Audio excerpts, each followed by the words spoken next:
very, very few, quote unquote, quiet games. Perhaps the game Wesley played against MBL yesterday was on the quieter side, and even that one featured, some things were left unshown on the board.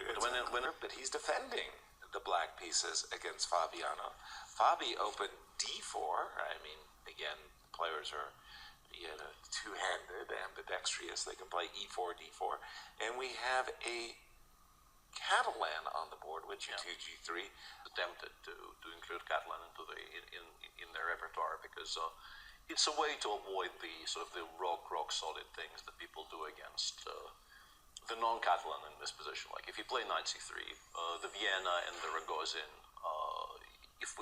even if we sort of don't count the UGG, there's plenty of options here, but specifically the Vienna and the Rogozin, as it currently stands, offer Black a very, very good chance of equalizing by force, so to speak, because the play becomes extremely concrete and potentially solvable in some cases. Whereas the Catalan does, I think, offer you, or at least is supposed to offer you more of a chance, not of an advantage necessarily, but of a game where your opponent will actually have to start playing at some point.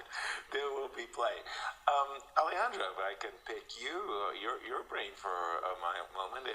First of all, if you were on the black... It can't be a surprise for Wesley because he has faced it before.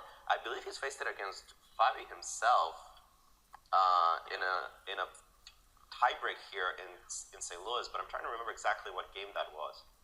2018, right? I'm not entirely sure. I have a feeling this may have happened, yeah. But I've recently had an occasion to listen to lectures on this topic because I was covering the World Championship where Catalan was featured between Magnus and Jan, obviously, last year. And my co-hosts taught me some things about this. But the reason Queen A4 is chosen these days, at least potentially Queen C2 B5.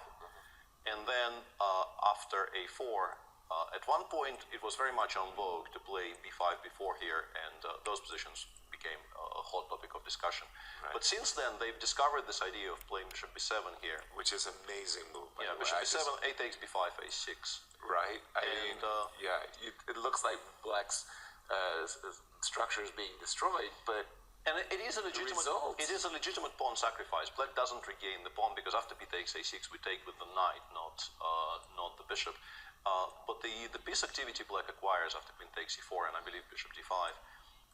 As I understand it, currently Black is holding this reasonably comfortably, even I would suggest, in terms of the current situation in practice. And Queen A4, I think, is aimed squarely at not allowing any of this. But what it does allow, in comparison with Queen C2, is exactly the move that Wesley played, because if you play Queen C2, A6, White at least has the option of playing A2, A4 here. As opposed to Queen. And I think it has become the main move here, because the Queen takes C4 lines are supposedly not very much. Mm-hmm. But if you play Queen A4, you take this option away from you, so you will have to play the position that Yasser has on your screen right now. You will have to take on C4, go Queen C2, Bishop B7, and go from here. And once again, I'm not a Catalan player with either color. I dabbled in it maybe 15 years ago, but didn't know much then, and definitely don't know anything now. But in my understanding, that's just not a lot at all. And Wesley, as a Catalan player himself, he probably should have a pretty... In this particular variation in the Catalan, and Bishop D2 was the go-to move at Absolutely, one time. And the move I liked a lot was Bishop F4. I played that against Karpov and Walter Brown and others. But Bishop D2 has a very intriguing idea, and it's a kind of a funny one. White is trying to prevent C7, Absolutely. C5. That's what it's all about. Now the fight is over C7, C5. Black wants to play knight D7, C7, C5, and away you go. Once you get in C5, you're completely fine in most cases. Maybe even sometimes even a little bit better. Yeah, absolutely. And what was the purpose behind Bishop D2? No kidding. The purpose was to play the move Bishop A4 and simply to pin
to be headed towards a draw. The players are repeating at the moment close to move 40 for both. Maybe Wesley just wants to get to move 40 and then figure it out. But he has to find a way not to repeat in this position. Let's play the move King F8, and I don't know if... Yeah, he should have this under control, yeah, because the big danger here is actually blundering into a threefold somehow. Right. Yeah, that H7 King G8 played in the meantime. Yeah, this one is... Yeah, I think they reached move 40, so we should be switching to the game. game. Yeah, knight H7, King